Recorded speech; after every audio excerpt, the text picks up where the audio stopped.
ing pangajab dadi pasangan kang sejati. Yo kaken-kaken yo ninen-ninen.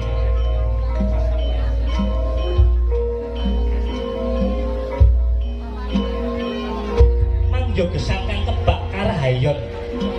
Kebak berkah saking Gusti Kang Maha Suci.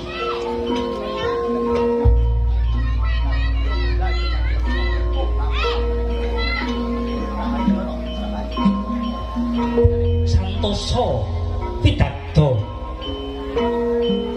rahayu yuwana slamet ingkang kasuwun sumrambau ing sedaya keluarga ya sagotrah keluarga saking si temanten putri Dasawarti